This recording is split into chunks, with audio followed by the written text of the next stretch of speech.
حضرات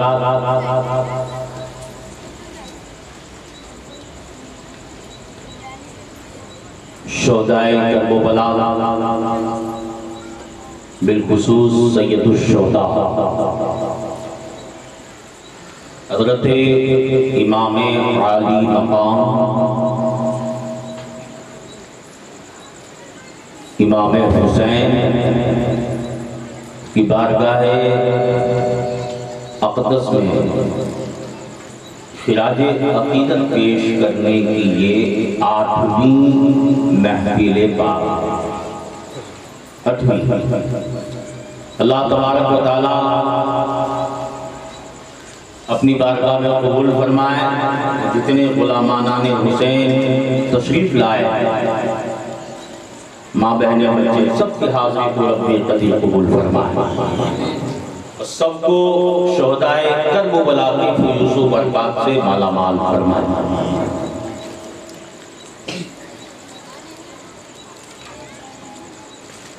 حضرات بغیر تمہید کے جہاں سے میں نے بات چھوڑی تھی وہاں سے شروع کروں.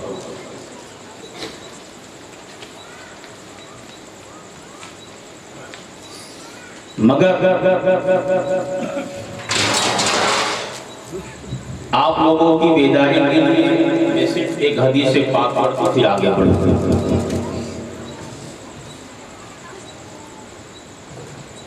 جس حسین کی محفل میں ہم اور آپ سبھی بیٹھے ہیں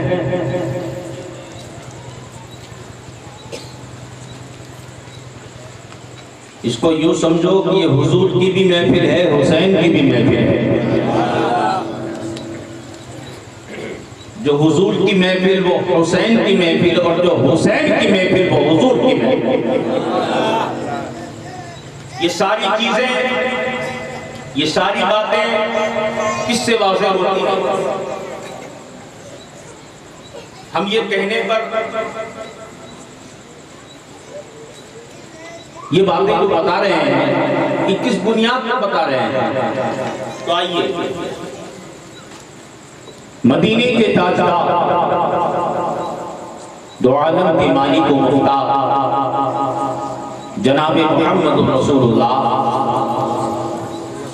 صلی اللہ علیہ وسلم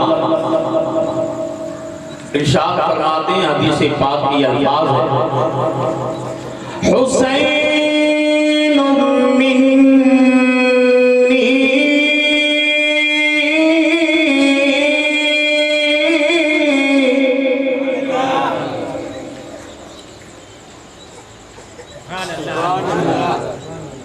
وَأَنَا مِنَ الْحُسَيْنِ.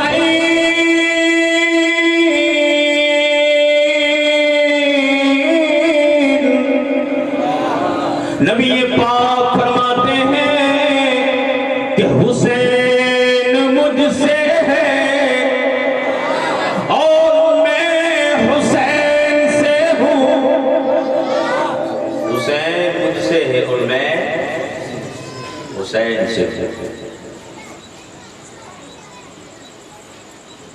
تو حسین کی محفل حضور کی محفل اور حضور کی محفل حسین کی محفل. حضور نے فرمایا حسین کو مجھ سے قرب حاصل ہے اور مجھے حسین سے قرب حاصل ہے. حضرات وہی امام عالی مقام بالکل کچھ عرض کیے بغیر کیونکہ ہمیں آخری دن امام عالی مقام امام حسین کی شہادت تک پہنچانا ہے.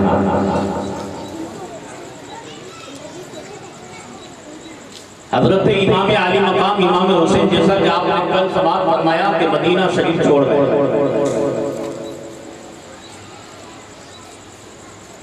ماں خاتون جنت کی چوکھٹ پر حاضری دی.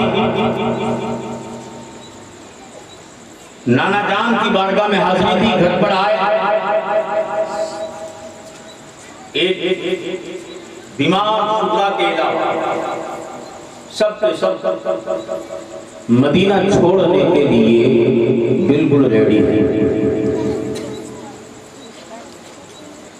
سب لوگ تیار ہو چکے سوائے بیمار شدہ جو حضرت امام عالی مقام امام حسین کی 10 سالہ بچی تھی، 10 برس کی بچی تھی۔ عالم یہ تھا کہ بہت سخت بخار تھا، پورا بدن گرم تھا، اٹھتی ہے تو گر پڑتی ہے، تو گری ہوئی کو کوئی اٹھاتا ہے تو اسی کے سامنے فریادیں شروع کر دیتی ہے۔ حضرت بی بی زینب آگے بڑھتی ہے۔ بی بی زینب کون؟ امام عالی مقام امام حسین کی بہن۔ کون؟ بہن، خیر وہ آگے بڑھتی ہے، بچی کو سہارا دیتی ہے، تسلی کے الفاظ کہتی ہے،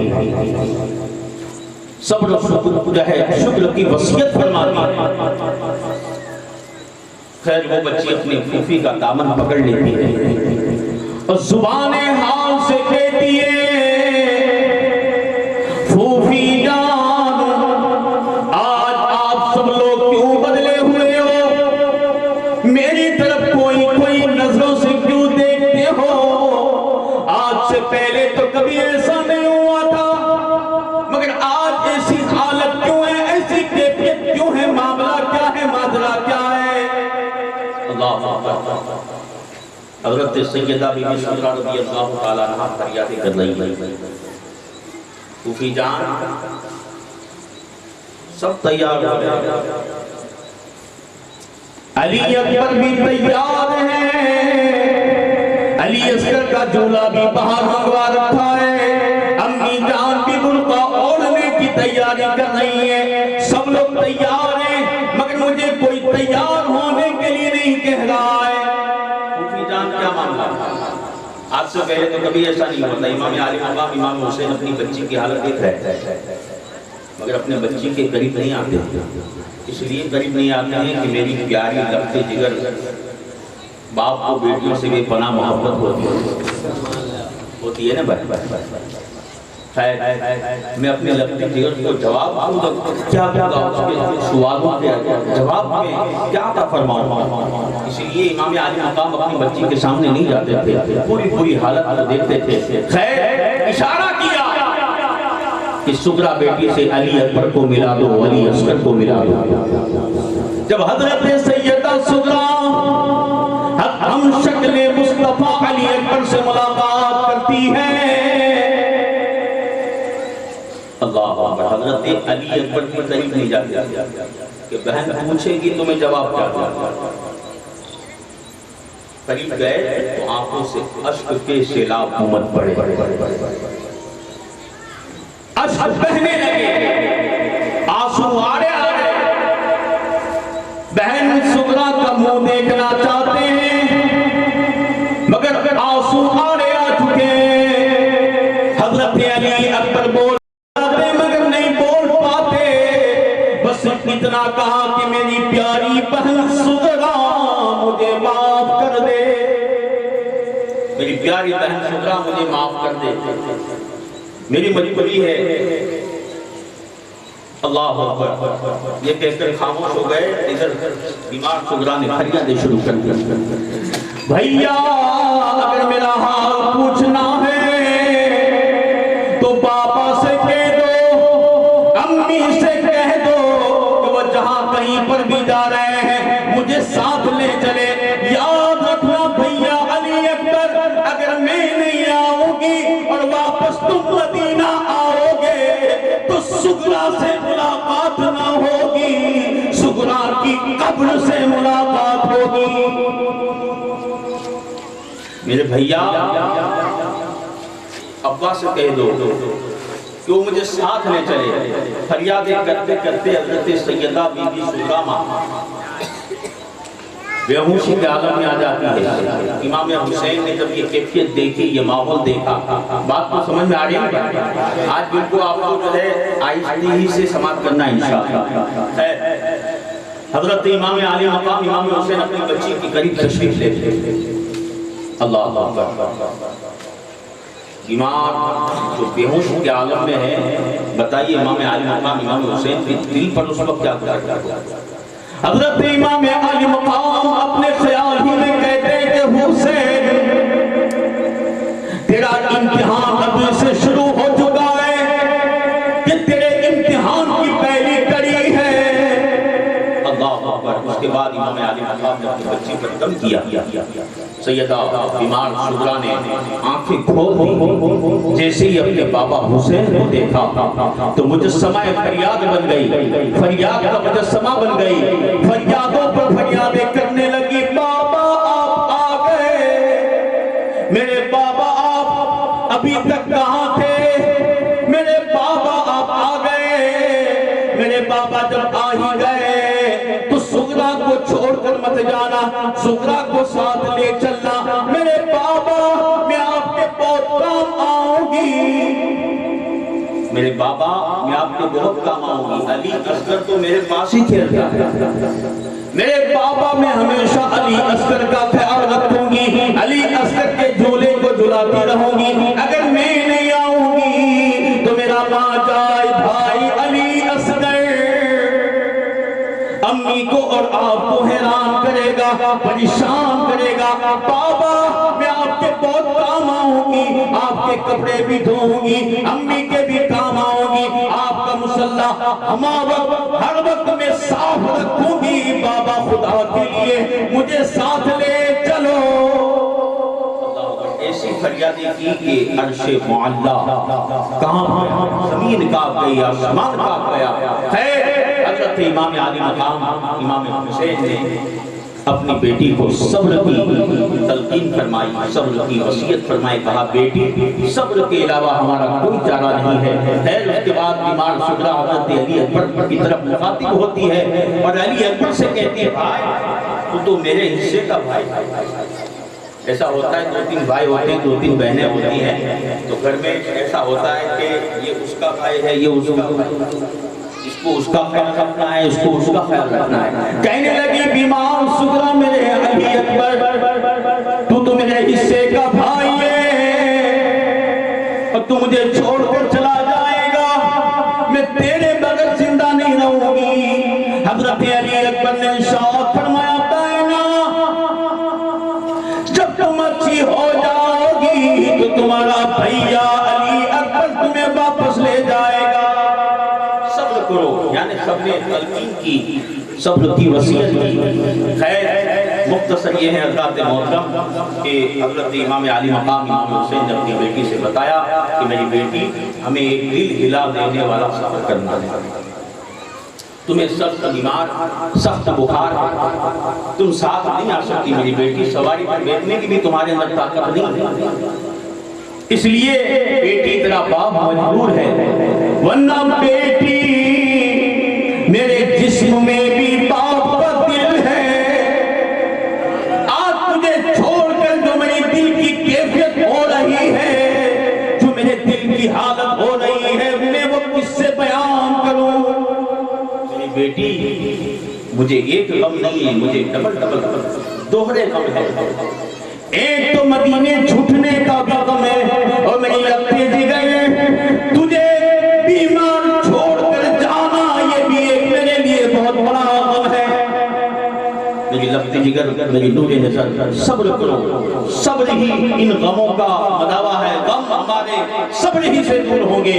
ان اللہ مع الصابرین، بے شک اللہ صبر کرنے والوں کے ساتھ ہے۔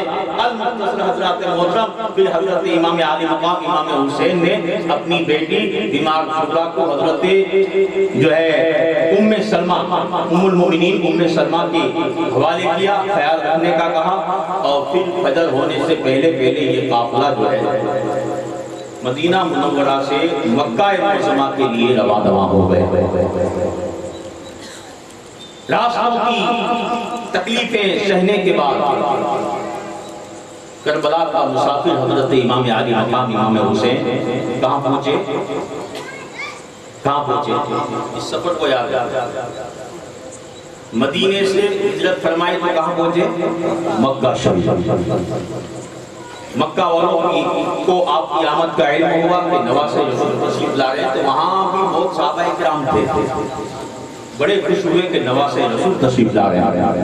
حضرت عبداللہ ابن عمر، حضرت عبداللہ ابن زبیر وغیرہ بڑے بڑے اصحاب، بڑے بڑے صحابہ کرام وہاں موجود تھے، سب نے نواسے رسول کا استقبال کیا۔ وہاں ایک پناہ گاہ کی حیثیت سے آپ رہنے لگے، مگر اپنا کام چالو تھا، یعنی کہ ہمیشہ مسجد حرام شریف جاتے، لوگوں کو دین کی باتیں بتاتے، اے تو سبحان اللہ، دین کی طرف مائل کرتے، شریعت کی پابندی بتاتے کہ شریعت کیا چیز ہے، شریعت کے احکام کیا ہے، شریعت کے حکم کیا ہے، وہ تمام چیزیں، وہ درس آپ ہمیشہ دیا کرتے تھے۔ جب حضرت امام علی مقام امام حسین نے مدینہ چھوڑا، مکہ میں پہنچ گئے، تو کچھ ہی عرصے میں آزو بازو میں یہ خبر مشہور ہو گئی کہ نواسے رسول نے شہر مدینہ کو چھوڑ دیا ہے۔ اور یہ خبر جب کوفہ پہنچی، عراق میں، عراق ہی میں کوفہ ہے، جب کوفہ پہنچی تو وہاں کے لوگ ایک جگہ جمع ہوئے، میٹنگ ہوئی، مشورہ ہوا، اور اس مشورے میں ان لوگوں نے کہا کہ دیکھو ایسا معاملہ ہے، نواسے رسول نے مدینہ شریف چھوڑ دیا ہے، وہ مکہ شریف چلے گئے ہیں، ہمارا حق بنتا ہے، ہم ان کے ابا کے بھی چاہنے والے ہیں۔ حالانکہ ان کوفیوں نے مولا کائنات کے ساتھ بھی غداری کی تھی، امام حسن کے ساتھ بھی غداری کی تھی، کہنے لگے کہ ہم ان کے والد گرامی مولا علی کے بھی چاہنے والے ہیں، ہمیں چاہیے کہ ہم نواسے رسول کو کوفہ بلائیں۔ اور مشورے میں یہ بات ہوئی، پورا مجمع اکٹھا تھا، سب نے ایک زبان ہو کر کہا ہاں نواسے رسول کو بلایا جائے۔ جب نواسے رسول تشریف لائیں گے، امام حسین آئیں گے، تو ہم اپنی جانیں ان پر قربان کر دیں گے، ہم ان کے دشمنوں سے لڑیں گے۔ ان لوگوں نے کہا، ان لوگوں نے کوفہ کہ ہم ان کے دشمنوں سے لڑیں گے، اپنی جانیں ان پر قربان کر دیں گے۔ اس کے بعد کوفہ والوں کے خطوط روانہ ہونے شروع ہو گئے، یہاں تک کہ 150 خط، کتنے بھائی؟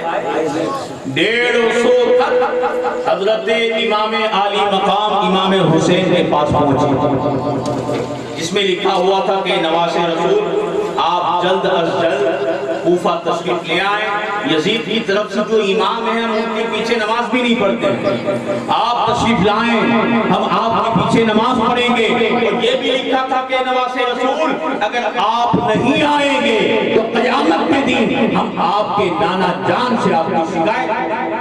ہم ایسے عالم میں تھے مگر آپ کے نواسوں کو بلایا، نہیں آئے تو ہم نے مجبوراً یزید کی بیعت کو قبول کر لیا، لہٰذا اے امام جلد از جلد جو ہے آپ تشریف لے آئیں۔ خیر حضرات محترم، مختصر یہ ہے کہ حضرت امام علی مقام نے جب سارے خط پڑھے تو فیصلہ یہ ہوا کبھی وقتی طور پر کسی اور کو بھیجا جائے تاکہ وہ وہاں جا کر اپنا نائب بن کر وہاں کے حالات بتائے، پھر جو ہے امام حسین تشریف لے جائیں۔ یہ فیصلہ ہونے کے بعد حضرت مسلم بن عقیل حضرت امام علی مقام امام حسین نے اپنا نائب بنا کر کوفہ بھیجا۔ کس کو؟ بولو نا یار، آج آپ کو ٹھنڈے ٹھنڈے ہی سننا ہے انشاءاللہ، کل کی بات اور واقعہ سمجھانے کے لیے مجھے آہستہ ہی بولنا پڑے گا۔ حضرت مسلم بن عقیل کو اپنا نائب بنا کر کہاں بھیجا؟ کوفہ۔ حضرت مسلم بن عقیل کے ساتھ ان کے دو شہزادے، ایک محمد اور ایک ابراہیم، دونوں شہزادے ساتھ میں ہیں، اور امام حسین نے حضرت مسلم بن عقیل کو کوفہ اپنا نائب بنا کر بھیجا، اور یہ خط بھی بھیجا کہ اے کوفہ والو، اگر تمہارے حالات درست رہیں گے، تم اپنے وعدے پر قائم رہو گے تو انشاءاللہ میں بھی بہت ہی جلد تمہارے کوفہ میں پہنچنے والا۔ حضرت مسلم بن عقیل اپنے دونوں فرزندوں کے ساتھ کوفہ پہنچے، اور کوفہ کے رئیس مختار سقفی کے یہاں پر آپ کا قیام ہوا، آپ اس کے گھر پر ٹھہرے۔ حضرات کوفہ والوں کے جوش کا یہ عالم کہ جب حضرت مسلم بن عقیل کوفہ پہنچے تو سارے شہر والے استقبال کرنے کے لیے باہر نکل گئے اور مرحبا صد مرحبا کے نعرے لگانے لگے۔ اور آپ کے بچوں کی عزت کا یہ عالم تھا کہ کوئی آپ کے بچوں کو جو ہے اپنے کندھوں پر اٹھاتا تھا، کوئی قدموں کو چومتا تھا، کوئی پیشانی کو چومتا تھا۔ اتنی عزت، اتنا وقار، اور حضرت امام مسلم بن عقیل کا بھی اتنا احترام کیا اور اتنا استقبال کیا۔ اللہ اکبر، کتابوں کے اندر پڑھتے ہیں تو ایسا لگتا ہے کہ ان سے بڑھ کر محبت کرنے والے دنیا میں کوئی ہوگے ہی نہیں، ایسا اور پھر جب آپ کا قیام ہوا سارے کوفہ والوں کو پتا چل گیا کہ امام حسین تو نہیں آئے، امام حسین نے اپنا نائب بنا کر بھیجا ہے، اپنا نائب بنا کر بھیجا ہے۔ خیر سب کو پتا چلا تو سب لوگ اس جگہ پر آنے لگے اور روایتوں میں آتا ہے کہ ایک ہی دن میں 12,000 کوفیوں نے امام مسلم کے ہاتھ پر امام حسین کی بیعت لے لی۔ کتنے؟ 12,000 کوفیوں نے، اور پھر یہ تعداد بڑھتی رہی، مختلف روایتیں ہیں۔ ایک روایت کے مطابق پھر یہ تعداد لوگوں کا ہجوم بڑھتا گیا اور ایک روایت کے مطابق 30,000 ہو گئے، 40,000 تک۔ جب حضرت مسلم بن عقیل نے دیکھا کہ یہاں کے حالات برابر ہے کہ کوفہ والے اپنے وعدے پر قائم ہیں، انہوں نے بدعہدی نہیں کی، اپنے وعدے کو توڑا نہیں ہے، تو انہوں نے امام عالی مقام کو خط لکھ دیا۔ خط میں یہ لکھا کہ نواز رسول، کوفہ والے اپنے وعدے پر قائم ہیں اور آپ کے نام کی بیعت 40,000 کے قریب لوگوں نے کر لی ہے، اور پورا شہر کوفہ آپ کی آمد کا منتظر ہے، یعنی آپ کے آنے کا انتظار کر رہا ہے۔ لہذا میرا خط ملتے ہی جلد از جلد آپ کوفہ تشریف لے آئیں۔ یہ خط میں لکھا تھا کس نے؟ حضرت مسلم بن عقیل نے، اور یہ خط روانہ کر دیا۔ یہ خط امام عالی مقام کی بارگاہ میں پہنچتا ہے۔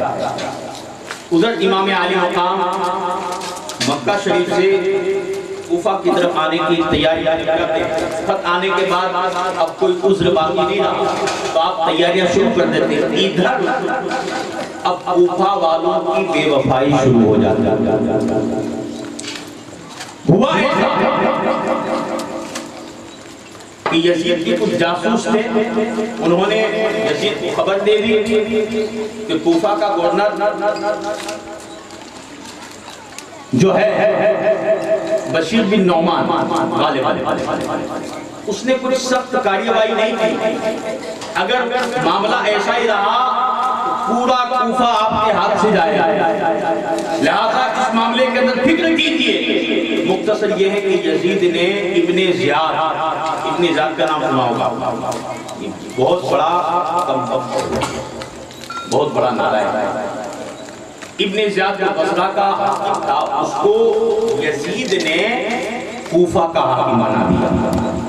وہ ملعون وہاں پہنچ گیا اور پہنچتے ہی اس نے سب سے پہلے یہ کام کیا کہ کوفہ کے جو بڑے بڑے لوگ تھے، پٹیل، آگیوان، بات سننا ہے، ان کو بلا کر جو ہے ایک جگہ پر قید کر دیا،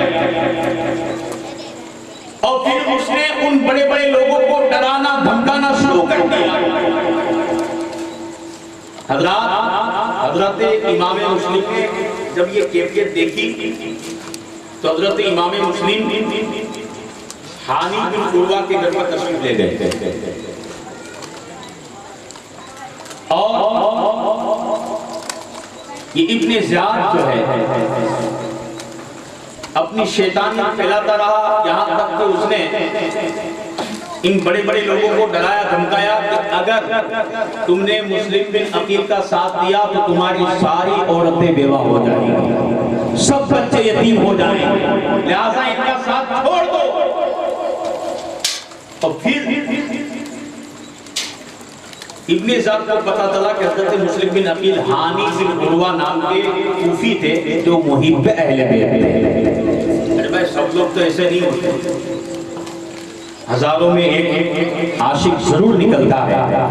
خیر جو محب اہل بیت تھے ان کو گرفتار کر کے ابن زیاد نے اپنے پاس بلایا اور طرح طرح کی دھمکیاں دی، طرح طرح کی تکلیفیں پہنچائی، ایذائیں پہنچائی۔ تکلیفیں پہنچانے کے بعد کہا کہ تم نے مسلم بن عقیل کو پناہ کیوں دی ہے؟ تو ہانی بن عروہ کہنے لگے کہ میں نے نبی پاک کی نسبت سے اور نواز رسول کی نسبت سے ان کو پناہ دی ہے، تو میرا ایمان کہتا ہے کہ انشاءاللہ ان کے میرے گھر پر آنے سے اللہ کے رسول قیامت کے دن ہماری شفاعت فرمائے اور انشاءاللہ ہماری آخرت سنور جائے۔ اب ابن زیاد میں مختصر یہ ہے کہ طرح طرح کی تکلیف دے کر ان کو شہید کر دیا۔ ان کو ہانی بن عروہ کو جب حضرت امام مسلم کو یہ پتہ چلا کہ معاملہ یہاں تک پہنچ گیا تو امام مسلم کوفہ کے باہر نکلے اور اپنے چاہنے والوں کو بلایا۔ روایتوں کے اندر آتا ہے کہ 40,000 لوگ جمع ہو گئے۔ کتنے؟ 40,000 جمع ہو گئے اور جہاں پر ابن زیاد بیٹھا تھا دارالحکومت میں اس کا گھیراؤ کر لیا، محاصرہ کیا۔ گھیراؤ کرنے کے بعد ایسا وقت تھا کہ اگر امام مسلم بول دیتے کہ حملہ کر دو تو اینٹ سے اینٹ بجا دیتے، مگر یہ وہاں لڑنے کے لیے نہیں گئے تھے، سدھارنے کے لیے گئے تھے، شریعت سکھانے کے لیے گئے تھے، دین اسلام کے احکام بتانے کے لیے گئے تھے۔ خیر حضرت محترم حضرت امام حسین کے نائب بن کے گئے تھے۔ حضرت امام مسلم کے کہنے پر 40,000 لوگ جمع ہو گئے۔ اب ابن زیاد نے چالاکی کیا کی معلوم ہے؟ جو پہلے سے بڑے بڑے لوگوں کو اس نے قید کر لیا تھا ان کو سمجھایا اور ان کو ڈرایا دھمکایا کہ تم چھت کے اوپر جاؤ، محل کی چھت کے اوپر جاؤ اور اپنے اپنے رشتہ داروں سے کہو کہ جو بھی مسلم بن عقیل کا ساتھ دیتا ہے وہ ساتھ، جو بھی مسلم بن عقیل کا ساتھ دیتا ہے وہ ساتھ چھوڑ دے، اگر ساتھ نہیں چھوڑیں گے تو ہم ابن زیاد کہنے لگا تو میں تم سب کو کسی بند کوٹری میں دفن کر اللہ۔ یہ لوگ ڈر گئے، جو پٹیل تھے یا دیوان تھے، کوفہ کے بڑے بڑے لوگ ڈر گئے۔ ڈرنے کے بعد محل کی چھت پر چڑھے، چڑھنے کے بعد اعلان کرنا شروع کر دیا، اے لوگوں کوفہ والوں، اے ہمارے رشتہ داروں، ہمارے اوپر کیا کہنے لگے؟ ہمارے اوپر تم سب مسلم بن عقیل کا ساتھ چھوڑ اپنے اپنے گھروں پر کی طرف چلے جاؤ۔ یاد رکھنا اگر مسلم بن عقیل کا ساتھ ہم لوگوں نے دیا تو یہ ابن زیاد اگر تم قلعہ بھی فتح کر لو گے پھر بھی ابن زیاد ہمیں تو مار تمہاری ساری عورتیں بیوہ ہو جائیں گی، بچے یتیم ہو جائیں گے، لہذا مسلم بن عقیل کا ساتھ چھوڑ دو۔ حضرات اس اعلان کا ہونا تھا کہ کوفہ والوں نے بے وفائی کرنا شروع کر دیا۔ کوئی ادھر جا رہا ہے، کوئی دائیں جا رہا ہے، کوئی بائیں جا رہا ہے، کوئی ادھر جا رہا ہے۔ خیر 40,000 لوگ تھے جب مغرب کی نماز کا ٹائم ہوا اور کوفہ کی جامع مسجد میں حضرت مسلم بن عقیل نے مغرب کی نماز پڑھائی تو 500 مقتدی تھے مگر سلام میرا ایک بھی نہیں، سب نے بے وفائی کر ڈالی۔ بتائیے اس وقت حضرت امام مسلم بن عقیل کے دل پر کیا ان کے دماغ کے اندر کیا کیا خیالات آتے ہوں گے، کیا کیا سوچ رہے ہوں گے۔ خیر حضرت امام مسلم نے اپنے بچوں کو تو قاضی شورے کے یہاں پہنچا دیا۔ آپ تنے تنہا کوفہ کے گلیوں میں رات کے اندھیرے میں گھوم رہے ہیں، نہ راستہ دیکھا ہے نہ راستے کا علم ہے۔ ایک وقت ایسا تھا کہ جب تشریف لائے تھے سارے دروازے کھلے تھے، لوگ استقبال کے لیے کھڑے تھے، مگر اب ایسا وقت آ چکا ہے کہ رات کی تنہائی میں حضرت امام مسلم جو ہے کوفہ کی گلیوں میں گزرتے ہیں، ایک بھی دروازہ کھلا ہوا نہیں ہے، سارے دروازے مقفل ہیں، بند ہیں۔ اللہ اکبر۔ حضرت امام مسلم کو اس وقت امام حسین کی یاد آئی۔ حضرت امام مسلم سوچتے ہیں کہ میں نے اپنے بھائی کو تو خط لکھ دیا ہے، وہ عنقریب تشریف لائیں گے، مگر میرے بھائی حسین کو کیا معلوم، نواسہ رسول کو کیا معلوم کہ کوفہ والوں نے اپنے وعدے توڑ دیے ہیں۔ وعدے کیے تھے کہ جب آئیں گے تو ہم ان کے دشمنوں سے لڑیں گے، اپنی جانیں ان پر قربان کر دیں گے۔ اللہ اکبر۔ خیر، یہ خیال کر کے حضرت امام مسلم غم زدہ ہو جاتے ہیں، چاہتے ہیں کہ کہیں کوئی پناہ مل جائے، کوئی ایسی جگہ مل جائے جہاں بیٹھ کر اپنا وقت گزارا جائے۔ پھر حضرات محترم، حضرت امام مسلم کوفہ کی گلی گلی میں گھوم رہے ہیں، کوئی بلانے والا بھی نہیں، کوئی پوچھنے والا بھی نہیں ہے۔ کوفہ والوں کو اتنی بھی شرف نہیں آئی کہ پورے زمانے میں ہم بدنام ہو جائیں، ہماری بے وفائی مشہور ہو جائے گی، انہیں کوئی احساس تک نہیں ہوا۔ خیر، حضرت امام مسلم کوفہ کی گلی گلی میں گھوم رہے، گھومتے گھومتے ایک موڑ گلی میں ایک گلی کی طرف مڑے تو کیا دیکھا کہ ادھر ایک سامنے دروازہ تھا۔ آپ ادھر تشریف لے گئے تو وہاں پر ایک بڑھیا تھی جس کا نام دعا تھا۔ کیا نام تھا؟ دعا تھا۔ وہ بڑھیا کا گھر تھا۔ آپ وہاں گئے، بڑھیا نے پوچھا اس کا کام ہے، کیوں آئے ہو؟ حضرت امام مسلم نے کہا مجھے پانی پلا دو۔ بڑھیا نے پانی پلایا، کہا آپ جاؤ۔ وہ بڑھیا پہچانی نہیں تھی کہ یہ مسلم بھی نبی ہے۔ اب جاؤ۔ حضرت امام مسلم نے کہا میں کہاں جاؤں؟ میں غریب الوطن ہوں، میں مسافر ہوں، میرا یہاں پر کوئی گھر نہیں ہے، میں کہاں جاؤں، کدھر جاؤں؟ وہ بڑھیا کہنے لگی تو آپ کون ہیں، کہاں کے رہنے والے ہیں؟ امام مسلم نے بتایا کہ میرا نام مسلم بن عقیل ہے، میں امام حسین کا نائب بن کر اس کوفہ میں آیا ہوں، میں مکہ کا رہنے والا ہوں۔ وہ دعا وہی پہلے بیٹھے اور امام حسین کو دل سے جاتی تھی۔ کہہ دو سبحان اللہ۔ کوفہ میں بھی کچھ لوگ تھے، خیر ہاں آپ امام مسلم بن عقیل امام حسین کے بھیجے ہوئے، ہاں ہاں، تو کہا کوفہ والوں نے اتنا بڑا آپ کے ساتھ دھوکہ کیا ہے؟ کہا ہاں ہاں، اللہ اکبر۔ پھر وہ دعا نام کی بڑھیا، کیا نام تھا؟ دعا۔ کیا نام تھا؟ دعا۔ دعا نام کی بڑھیا حضرت امام مسلم بن عقیل کو اپنے گھر میں لے گئی اور بڑی اچھی طریقے سے بٹھایا، بہت تعظیم کی، بہت عزت کی، مہمان نوازی کی، کھانا کھلایا، اچھی طریقے سے پیش آئی۔ جب رات کا اندھیرا چھا گیا تو اسی بڑھیا کا کتابوں میں لکھا ہے کہ جنتی ماں کا جہنمی بیٹا۔ کیا لکھا ہے؟ جنتی ماں کا جہنمی بیٹا۔ ایسا ہو سکتا ہے؟ ہو سکتا ہے بھائی۔ باپ جنتی ہو، بیٹا جہنمی ہو، اور بیٹا جنتی ہو اور باپ جہنمی ہو۔ یہ حضرت نوح علیہ السلام کا بیٹا جو ہے جہنمی۔ جب وہ طوفان آیا تھا سوار ہونے کے لیے سب کو کہا تھا تو اس نے نافرمانی، جب نافرمانی کی تو اس کا ایمان اس سے چھین لیا گیا، نکل گیا، وہ ایمان سے خارج ہو گیا۔ ایسا ہو سکتا ہے کہ ایک ہی گھر میں جنتی بھی ہو جہنمی بھی ہو، یہ کوئی مشکل بات نہیں ہے۔ خیر کتابوں میں لکھا ہے کہ اس جنتی ماں کا جہنمی بیٹا رات میں آ گیا۔ اب وہ جو اس کا بیٹا تھا دعا کا، وہ اتنے زیادہ خاص آدمی تھا۔ ایسا ہوتا ہے کوئی اس طریقے سے معاملات بنتے ہیں، کوئی بڑا آدمی ہوتا ہے تو اس کے جاسوس بھی ہوتے ہیں، چاپلوسی کرنے والا، سمجھی میری بات؟ یہ چاپلوسی کرنے والا تھا اتنے زیادہ۔ ایک پر آیا، کیا دیکھا کہ ماں اس کمرے کی طرف جا رہی ہے، آ رہی ہے، کبھی گرم دودھ لے کے جاتی ہے، کبھی پانی لے کر جاتی ہے۔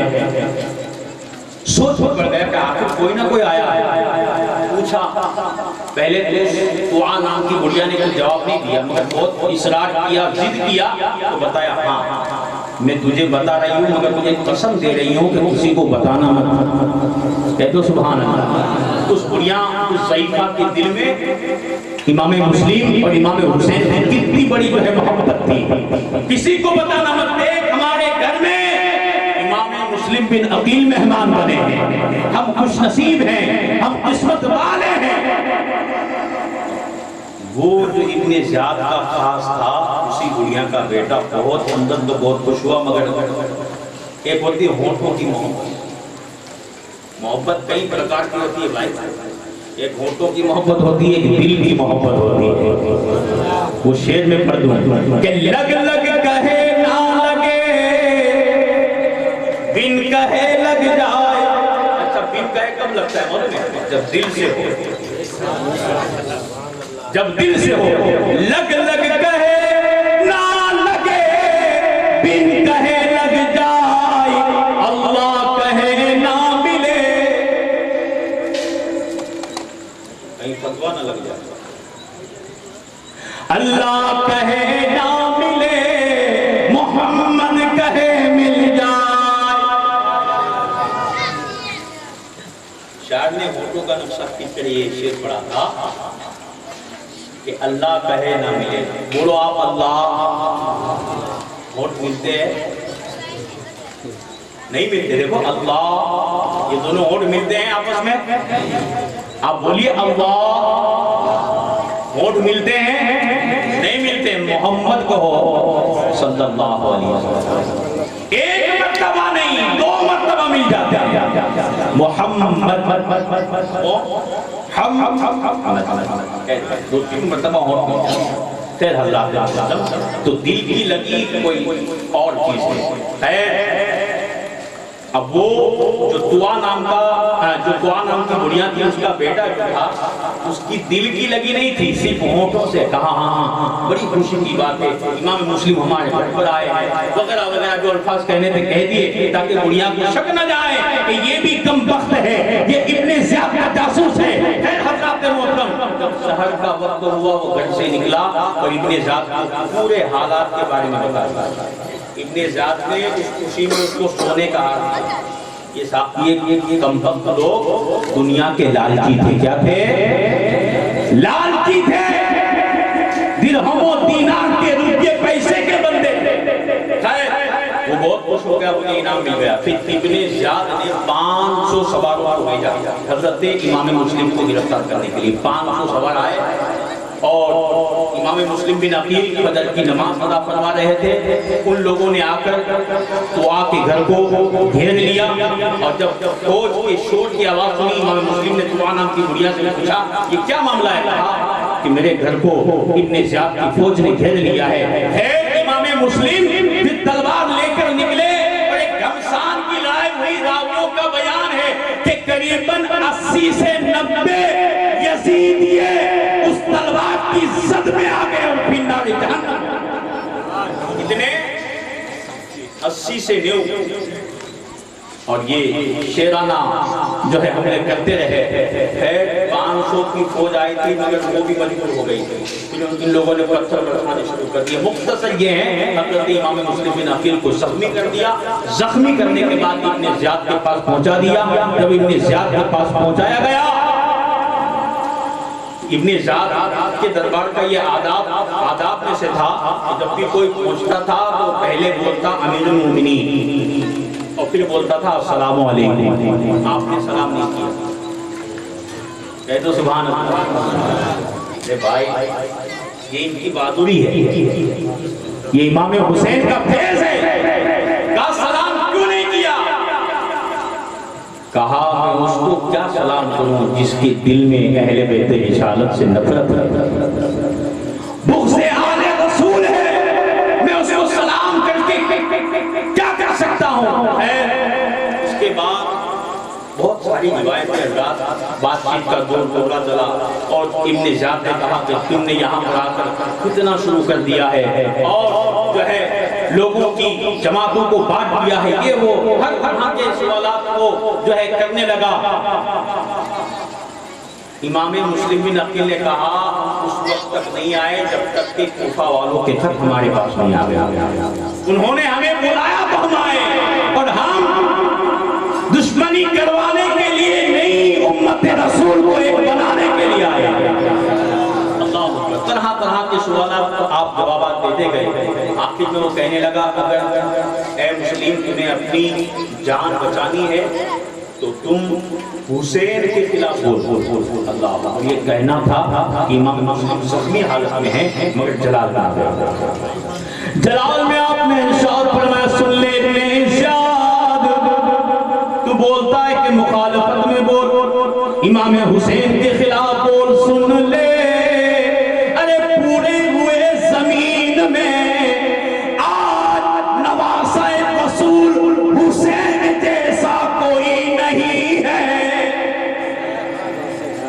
اس نے کیا بولا کہ مخالفت میں بول، مگر آپ کیا بول رہے ہیں کہ حسین جیسا کوئی بھی نہیں ہے پورے زمین میں، اور نوٹ کر لینا وہ نواسہ رسول ہے تو سبحان اللہ، وہ فاطمہ کے لگتے جگر ہیں، وہ شیر خدا کے شیر ہیں، وہ فاتح خیبر کے دل کے چین ہیں، ان کے جیسا پوری دنیا میں آج موجود نہیں ہے، اور وہ حقیقی نبی کا نواسہ ہے، حقیقی نبی کا نواسہ آج پوری دنیا میں ایک ہے، اور وہ میرا حسین ہے۔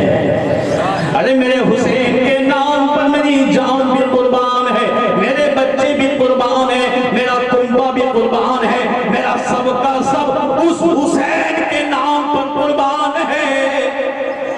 سن لے اپنی ذات، تو کم وقت ہے، تو نالائق ہے، تو جو ہے لوگوں کے حقوق کو ہڑپ کرنے والا ہے، تو اس لائق نہیں ہے کہ کرسی کے اوپر بیٹھے، تو اس لائق نہیں ہے کہ تو حاکم بنے۔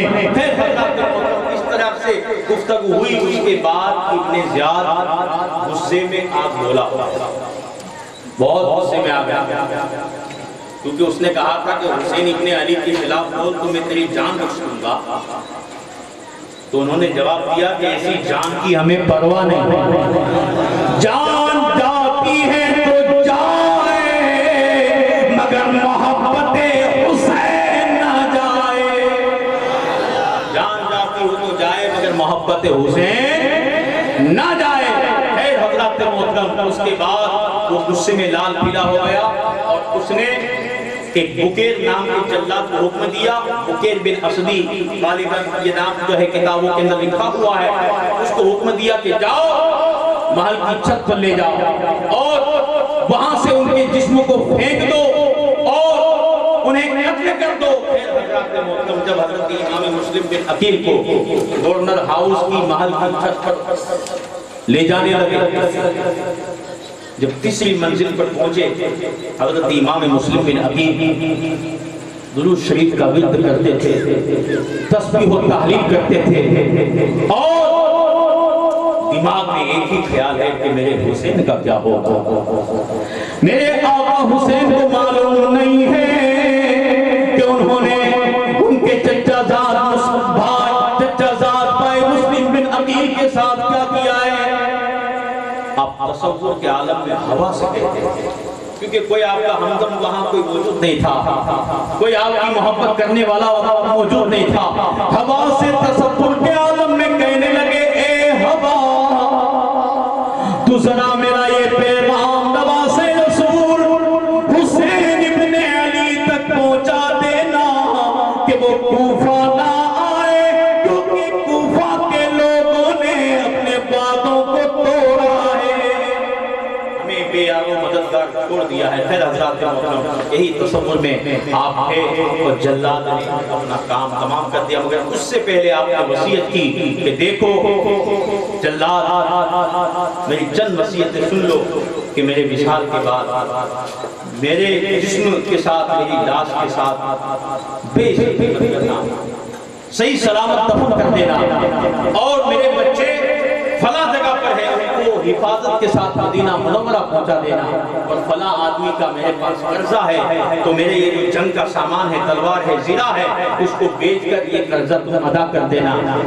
وہ نصیحتوں پر کیا عمل کرتے، وصیتوں پر کیا عمل کرتے۔ خیر امام مسلم کو اپنا حق ادا کرنا تھا، جب یہ حق ادا ہو گیا آپ تسبیح و تحلیل میں تھے، اتنے میں وہ جلاد اپنا کام تمام کر دیتا ہے، آپ کا سر تن سے جدا کر دیتا ہے، جس میں اقدس کو چھت ہی سے جو ہے اوپر سے پھینک دیتا ہے۔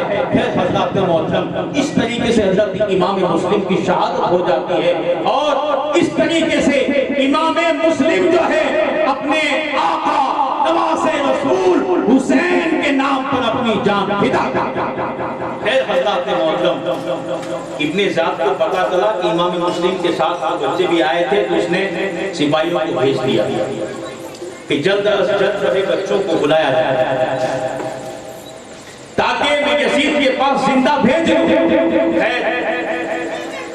ادھر بچے کوفہ کے جو قاضی تھے، قاضی شریح، دونوں بچے وہاں پر تھے. قاضی صاحب کو پتا چلا کہ امام مسلم بن عقیل کو شہید کر دیا گیا ہے. تو وہ قاضی صاحب دونوں بچوں کے سامنے آئے, دونوں کے ماتھوں کو چومنے لگے, پیشانی کو چومنے لگے, سینے سے لگانے لگے, سر پر ہاتھ پھیرنے لگے, آنکھوں سے اشک جاری ہے, اشک کے قطرات گر رہے ہیں. بچوں نے پوچھا چچا جان کیا معاملہ ہے, آپ اس طریقے سے ہمیں تسلی کیوں دیتے ہیں, آپ اس طریقے سے ہمارے سر پر ہاتھ کیوں پھیراتے ہیں, آخر وجہ کیا ہے, آخر معاملہ کیا ہے, بتائیں تو صحیح. ہمارے بابا مسلم بن عقیل کہاں ہیں؟ ارے ان سے ملاقات نہیں ہوئی, دل تڑپ رہا ہے ہم اپنے بابا سے ملاقات کریں, ہم اپنے بابا سے ملیں. چچا یہ تو بتا آخر وجہ کیا ہے. مگر وہ قاضی شریح کی آنکھوں سے بالکل آنسو گر رہے تھے, کوئی جواب نہیں دے پا رہا. حضرت مسلم بن عقیل کے دو ننھے بچوں نے کہا کہ کیا ہمارے ابا حضور اس دنیا میں نہیں, کیا ہم یتیم ہو گئے ہیں؟ تو قاضی صاحب نے روتے ہوئے کہا بیٹا ایسا ہی معاملہ ہے. بس اتنا سننا تھا کہ ہاں تمہارے بابا مسلم بن عقیل کو شہید کر دیا گیا ہے. اللہ اکبر. دونوں بچے ایک دوسرے کی باہوں میں بائیں ڈال کر لپٹ کر رونے لگے, اپنے بابا حضرت مسلم بن عقیل کو یاد کرنے لگے. اس موقع پر ماں کی ممتا بھی یاد آتی ہے, بہنیں بھی یاد آتی ہیں, رشتہ دار بھی یاد آتے ہیں. دونوں بھائی تڑپ کر رونے لگے اور اپنے گرامی کو یاد کرنے لگے. اس قاضی نے کہا کہ بچوں اب رونے کا ٹائم نہیں ہے, ابن زیاد نے تمہیں بھی گرفتار کرنے کے لیے سپاہی بھیج دی ہے, لہٰذا جلدی سے تیاری کرو تاکہ میں تمہیں مدینہ منورہ جو بھی قافلہ جاتا ہو اس کے ساتھ کر دوں, تاکہ تم مدینہ منورہ حفاظت کے ساتھ پہنچ جاؤ. دونوں بچے تیار ہو جاتے ہیں. سامان زاد راہ یعنی جو راستے کا ساز و سامان ہوتا ہے وہ تمام کا تمام کمپلیٹ ہو جاتا ہے, تیار ہو جاتا ہے. اپنے بڑے بیٹے اسد سے قاضی صاحب نے کہا جاؤ آج ایک قافلہ کوفہ سے باہر ایک دروازہ ہے جس کا نام باب العراقین بتایا جاتا ہے, اس دروازے سے اس گیٹ سے آج ایک قافلہ مدینہ جانے والا ہے. لہذا ان بچوں کو ان کے ساتھ کر دو اور کسی محب اہل بیت سے یہ وصیت بھی کر دو کہ ان کو حفاظت کے ساتھ مدینہ منورہ پہنچا. دونوں بچوں کو قاضی صاحب کا بڑا بیٹا چھوڑنے کے لیے جیسے ہی اس مین گیٹ پر کوفہ کے باہر جو بڑا گیٹ تھا وہاں پہنچا تو کیا معلوم ہوا کہ وہ جو قافلہ مدینہ منورہ جانے والا تھا وہ روانہ ہو چکا ہے. خیر وہ کسی کے ساتھ اسی راستے کے اوپر چل پڑا. دور سے جب گرد و غبار نظر آئی, گرد و غبار سمجھتے ہیں دھول, جب قافلہ چلتا تھا گھوڑے چلتے تھے تو غبارے اڑتے تھے, دھول, اس کو گرد و غبار کہا جاتا ہے. جب دور سے گرد و غبار نظر آئی تو اس نے کہا اے بچوں دیکھو وہ قافلہ جا رہا ہے, اس کے ساتھ تم لوگ مل جاؤ, اگر میں نہیں جاؤں گا تو بھی اپنی ذات کے سپاہی آ جائیں گے, تمہیں بھی گرفتار کر لیں گے, تمہیں بھی پکڑ لیں گے, مجھے بھی پکڑ لیں گے. پھر حضرت محترم وہ دکھا کر چلا گیا. یہ دونوں بچے دوڑتے رہے. مگر حضرات وہ جو قافلے کی گرد و غبار نظر آتی تھی, دھول نظر آتی تھی, وہ بھی غائب ہو گئی. چلتے رہے. تصور کیا تھا کہ مدینے پہنچ جائے. دماغ میں نقشہ مدینے کا جمع ہوا تھا کہ کسی نہ کسی طریقے سے مدینہ پہنچ جائے. رات آ گئی, چلتے رہے. یہ سوچ رہے تھے کہ چلتے رہیں گے تو شہر مدینہ آ جائے گا. جیسے ہی صبح ہوئی تو انہوں نے کیا دیکھا, جہاں سے چلے تھے اسی جگہ پر واپس پہنچ گئے. بیچارے ڈر گئے. اتنے میں ابن زیاد کے سپاہی آ گئے, دونوں بچوں کو گرفتار کر لیا. گرفتار کرنے کے بعد ابن زیاد کے پاس لے گئے. ابن زیاد نے کہا کہ ان دونوں بچوں کو اس وقت تک جیل میں رکھا جائے. ان ظالموں کا رویہ تو دیکھو, چھوٹے چھوٹے بچے ہیں, ہاشمی شہزادے ہیں, بڑی بڑی زلفیں ہیں, نورانی چہرہ ہے, مگر ان کو بچوں پر بھی ترس نہیں آیا، کہا ان کو جیل میں رکھو۔ خیر دونوں بچوں کو جیل میں رکھا گیا۔ جیل کا جو داروغہ تھا، رکھوالی کرنے والا، مشکور نام تھا اس کا۔ کیا نام تھا؟ مشکور۔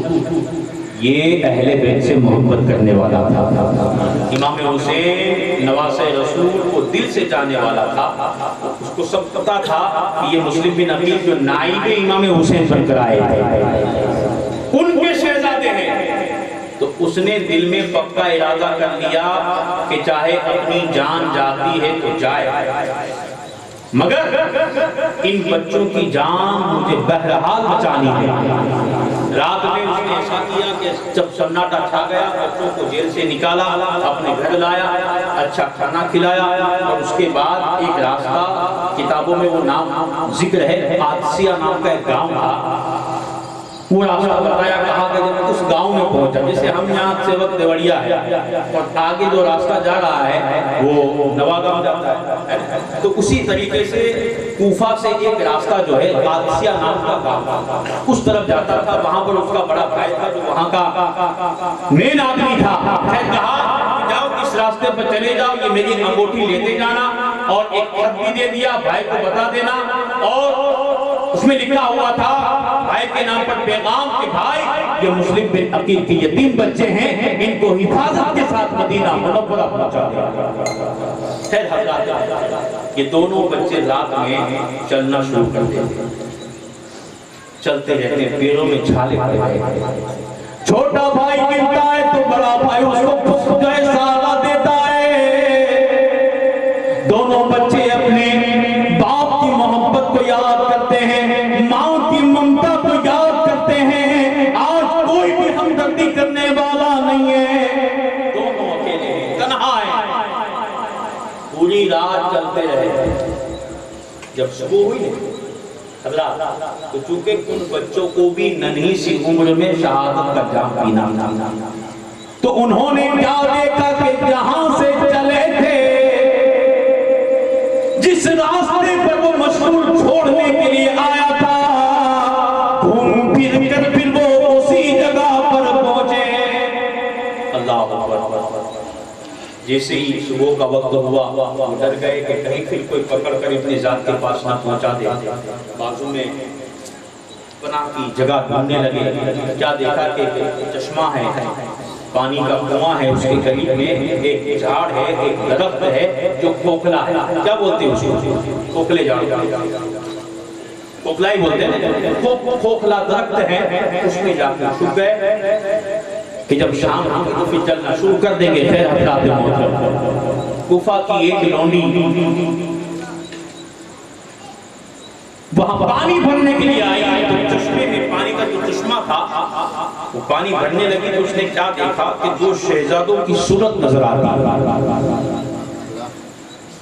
تو پلٹ کر دیکھنے لگی یہ دو شہزادے کہاں پر ہیں۔ پھر اس کی نظر پڑی تو کیا دیکھا کہ وہ درخت کی کھوہ میں بیٹھے ہوئے ہیں، کھوکھلے درخت کے اندر بیٹھے ہوئے ہیں۔ خیر اس لونڈی نے ان دو شہزادوں کو دیکھا تو کیا دیکھا کہ دونوں کے چہروں پر شان شہزادگی ہے، بڑی بڑی زلفیں ہیں، نورانی چہرے ہیں۔ وہ لونڈی پوچھنے لگی، اے شہزادو تم کون ہو، کہاں سے آئے ہو، کیا معاملہ ہے، یہاں چھپ کر کیوں بیٹھے ہو؟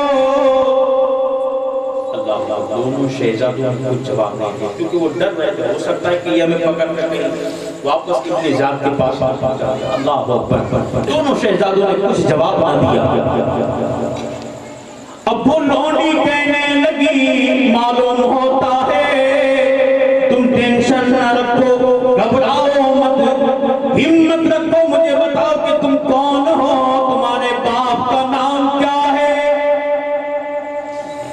لفظ باپ کا سننا تھا کہ دونوں بچے دہاڑے مار کر رونے لگے، آنکھوں سے اشک کے سیلاب پھوٹنے لگے۔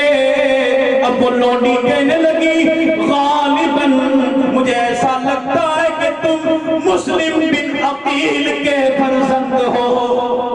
اس کے فرزند ہو؟ مسلم بن عقیل کے فرزندوں، مجھے ایسا معلوم ہوتا ہے اللہ اکبر، بس مسلم بن عقیل کا نام سننا تھا کہ دونوں بچوں کے رونے میں اور تیزی بڑھ جاتی ہے اور کہنے لگے ہاں ہم انہی کے شہزادے ہیں۔ انہوں نے کہا آپ ٹینشن مت رکھو، میری جو مالکہ ہے وہ محب اہل بیت ہے، آؤ میں تمہیں گھر لے چلتی ہوں، وہ تمہارے ساتھ بڑی محبت کے ساتھ پیش آئے گی۔ مختصر یہ ہے کہ انہوں نے دونوں بچوں کو، حضرت مسلم بن عقیل کے دونوں بچوں کو درود پاک پڑھے،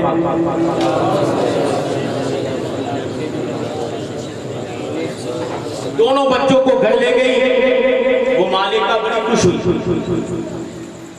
جو گھر کی مالکن تھی وہ بڑی خوش ہوئی، کیونکہ وہ اہل بیت رسالت سے محبت کرتی تھی۔ اسے پتہ چلا کہ یہ امام حسین کے نائب حضرت مسلم بن عقیل کے فرزند، بڑی خوش ہوئی، یہاں تک کہ بچوں کے ساتھ محبت کرنے لگی، بچوں کو نہلانے لگی، بچوں کی زلفوں کو سنوارنے لگی، تیل ڈالنے لگی، بچوں کو گرم گرم دودھ پیش کیا۔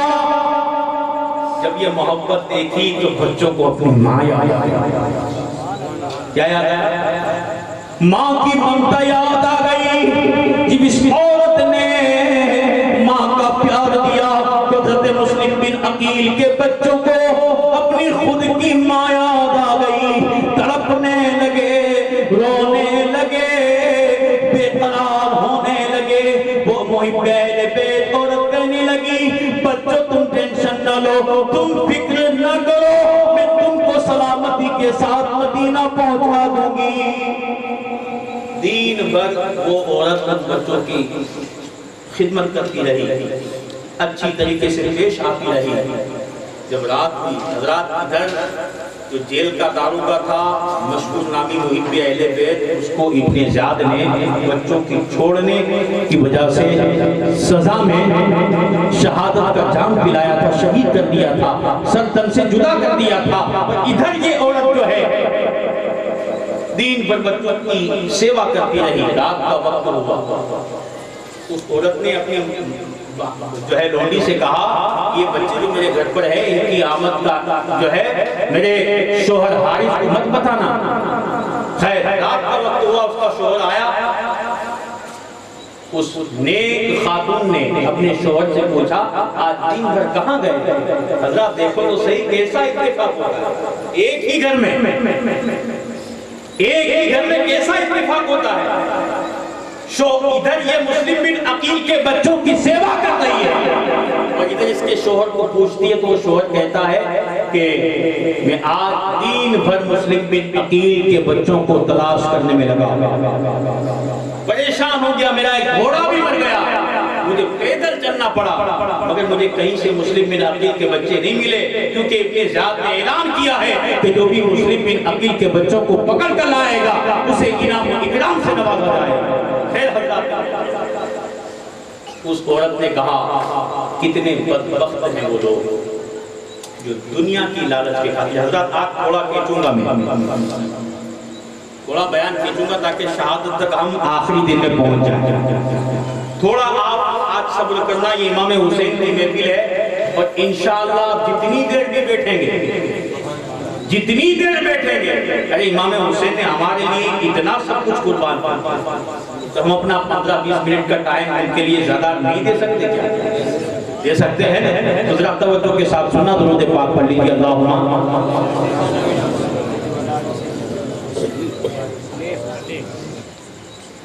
اس نیک بخت عورت نے کہا کہ کتنے بدبخت ہیں وہ لوگ جو دنیا کی لالچ میں اپنے دین کو بیچ رہے ہیں۔ اس کا شوہر کہنے لگا تو نصیحت مت کر، جو بھی نفع نقصان ہوگا وہ میں خود دیکھ لوں گا، جا کھانا لے کر آ۔ اس نیک بخت بیوی نے کھانا پیش کیا، وہ کھانا کھا کر سو گیا۔ ادھر یہ سویا، ادھر دونوں بچے بھی سکون و چین کے ساتھ سو رہے تھے، مگر اچانک بڑے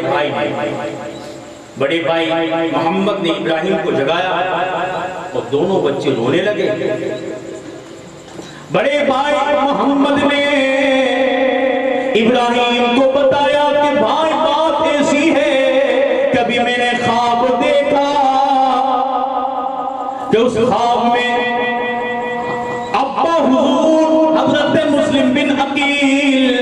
نبی پاک کے ساتھ میں ہیں، مولا علی بھی ساتھ میں ہیں، خاتون جنت بھی ساتھ میں ہیں، اور وہ جنت کے باغ کی سیر کر رہے ہیں۔ ابھی میں نے یہ خواب دیکھا، جنت کے باغ کی سیر کر رہے ہیں، ابا بھی ساتھ میں ہیں، رسول پاک ہے، مولا علی ہے، خاتون جنت ہیں، اور نبی پاک اپنے ابا سے فرما رہے ہیں کہ مسلم بن عقیل آپ اکیلے آ گئے اور ان دو بچوں کو وہاں چھوڑا ہے۔ تو ابا نے عرض کیا حبیبی یا رسول اللہ وہ بھی انقریب آنے والے ہیں۔ جب یہ خواب بڑے بھائی نے چھوٹے بھائی کو بیان کیا تو چھوٹا اور بڑا دونوں بھائی آپس میں باہیں ڈال کر رونے لگے، زاروں کی طرح رونے لگے۔ بچوں کے رونے کی آواز حارث کے کام میں جو اس نیک وقت بیوی کا کم وقت شوہر، اچھی عورت کا نالائق شوہر تھا، اس کے کانوں تک جب یہ آواز جاتی ہے، اس نے بیوی کو اٹھایا، کہا یہ بچوں کے رونے کی آواز کہاں سے آ رہی ہے؟ تو وہ بیچاری سمجھ گئی، جواب نہیں دیا، کیونکہ اس کو معلوم تھا کہ یہ کم وقت ہے میرا شوہر، یہ دنیا کے بدلے میں دین کو بیچنے والا میرا شوہر ہے۔ کچھ جواب نہیں دیا تو خود اٹھا، چراغ ہاتھ میں لیا، جہاں سے رونے کی آواز آتی تھی اس کمرے کی طرف گیا، کیا دیکھتا ہے کہ دونوں بچے شدت کے ساتھ رو رہے ہیں۔ اس نے دروازہ کھولنے کے بعد پوچھا تم لوگ کون ہو؟ اب چونکہ حضرت امام مسلم بن عقیل کے دونوں شہزادے اس گھر کو اپنی پناہ گاہ سمجھے ہوئے تھے۔ کیا سمجھے ہوئے تھے؟ پناہ گاہ سمجھے ہوئے تھے، اس لیے انہوں نے صاف صاف کہہ دیا کہ مسلم بن عقیل کے فرزند ہیں۔ اتنا سننا تھا کہ وہ غصے سے آگ بولا ہو گیا، کہنے لگا کہ آج دین بھر میں پریشان رہا اور تم لوگ میرے ہی گھر میں ہو۔ رات وہ ظالم آگے بڑھا، دونوں بھائیوں کی زلفیں کھینچنے لگا، تماچے مارنے لگا، دونوں بھائی تکلیف سے دل ملا اٹھے، چیخنے لگے۔ اتنے میں اس حارث کی بیوی بھی وہاں پر پہنچ جاتا، اپنا سر اس کے قدموں میں رکھ کر کہتی کہ خدا کے واسطے، خدا کے واسطے تو ان بچوں کو چھوڑ دے، لے میرا سر کچل ڈال، مگر ان فاطمہ کے بعد دلاروں کو بخش دے۔ خیر حضرات نہیں کہتے ہیں کہ جس کا دل سیاہ ہو جاتا ہے اس پر کچھ بھی اثر نہیں ہوتا ہے۔ خیر وہ ظالم مانا نہیں، مسلسل مارتا رہا، جب مار مار کے تھک گیا تو کہنے لگا صبح تک جتنا بھی تڑپنا ہو تڑپ لو، صبح میں میری تلوار چمکے گی، تمہیں موت کی نیند سلا دے گی۔ خیر حضرات محترم صبح ہوتی ہے، تلوار ہاتھ میں لیتا ہے، زہر میں بجھا ہوا ایک خنجر لیتا ہے، لینے کے بعد اسی کوٹھری کی طرف بڑھتا ہے، بڑھنے کے بعد جو ہے کوٹھری کو کھولتا ہے، دونوں بھائیوں کو زلفوں سمیت گھسیٹتا ہے۔ کتنا بڑا ظالم تھا، کتنا بڑا ظالم۔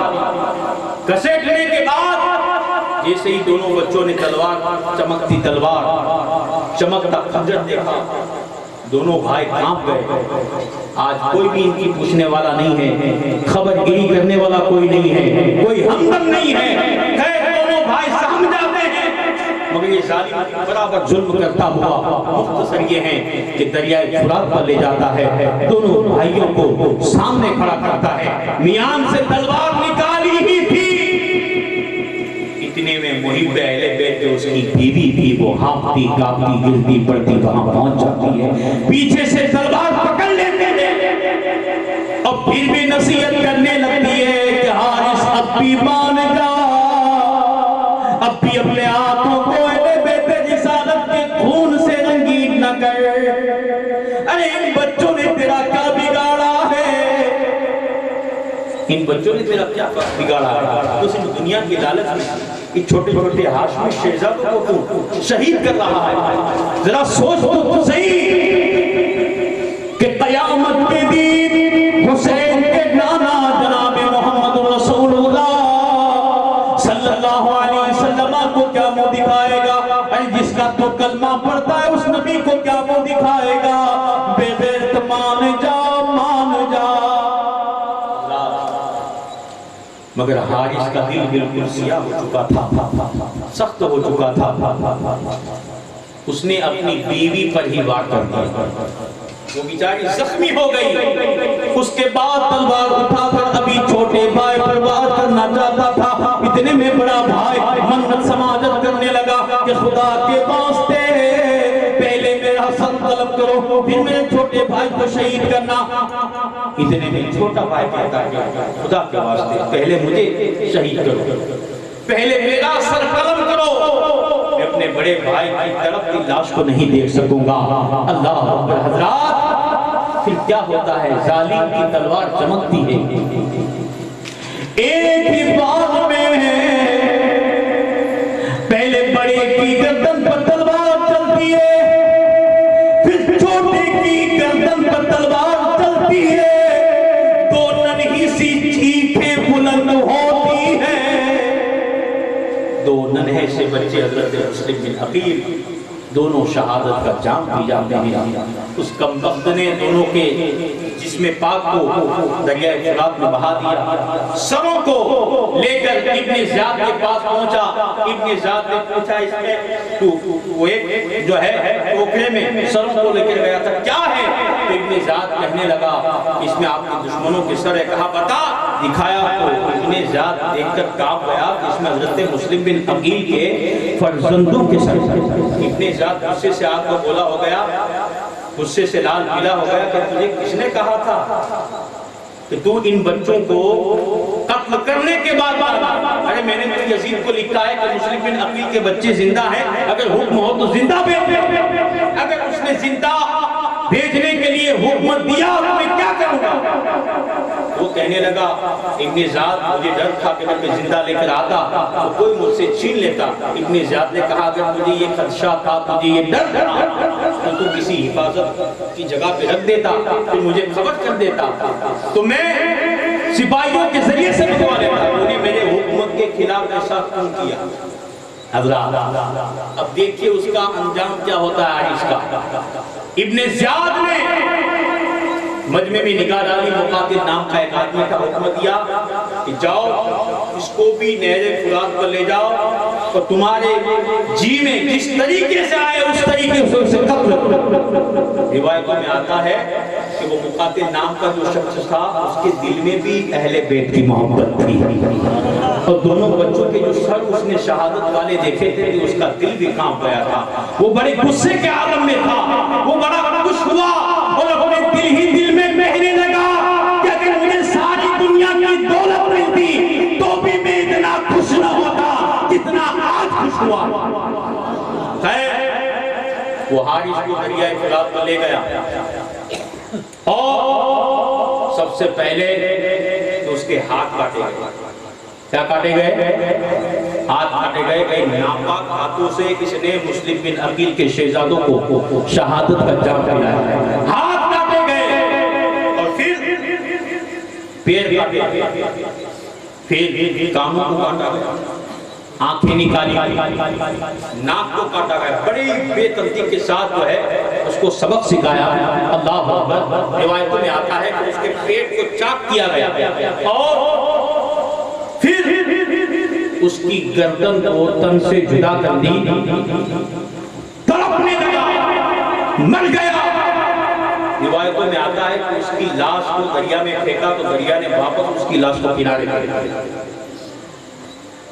واپس اس کی لاش کو کنارے پر پھینک دیا، پھر جو ہے اس کو جلایا گیا۔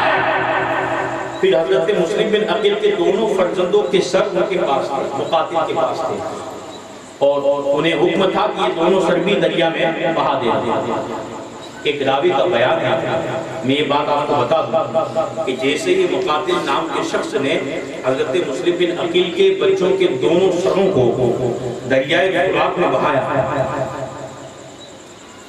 تو اللہ کا حکم ہے وَلَا تَقُولُوا لِمَنْ يُقْتَلُ فِي سَبِيلِ اللَّهِ أَمْوَاتٌ، کہ جو اللہ کی راہ میں شہید ہوتے ہیں انہیں مردہ نہ کہو بل احیاء۔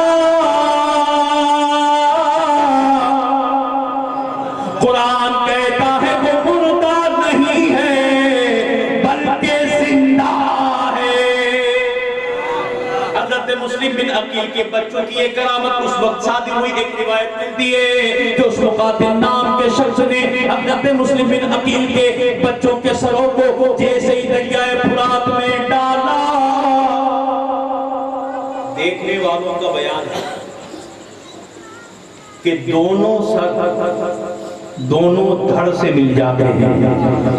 کہہ دو سبحان اللہ. دونوں سر دونوں دھڑ سے مل جاتے ہیں اور دونوں کے سر اوپر پانی کے اوپر آتے ہیں. اور لوگوں نے یہ بھی دیکھا کہ دونوں کے چہروں سے مسکراہٹ ہی مسکراہٹ تھی.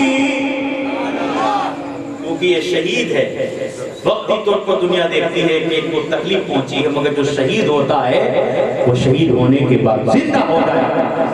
حضرت امام مسلم کے بچوں کی کرامت اس وقت شادی ہوئی. اور ایک روایت یہ ہے کہ پھر وہ دونوں دھڑ اور سر ملنے کے بعد واپس اسی دریا میں گم ہو گئے. پھر دریا کے کنارے لگے اور لوگوں نے آپ کو وہاں پر دفن کیا گیا. آج بھی حضرت مسلم بن عقیل کے فرزندوں کے مزار اس دریائے فرات کے کنارے پر بے شمار لوگ جاتے ہیں, وہاں سب کی حاجتیں پوری ہوتی ہیں, منتیں پوری ہوتی ہیں. پھر حضرات محترم کوفہ میں اس طریقے کا ماحول ہوا. اب 10 منٹ آپ کی دنیا مجھے شہادت تک پہنچانا. درود پاک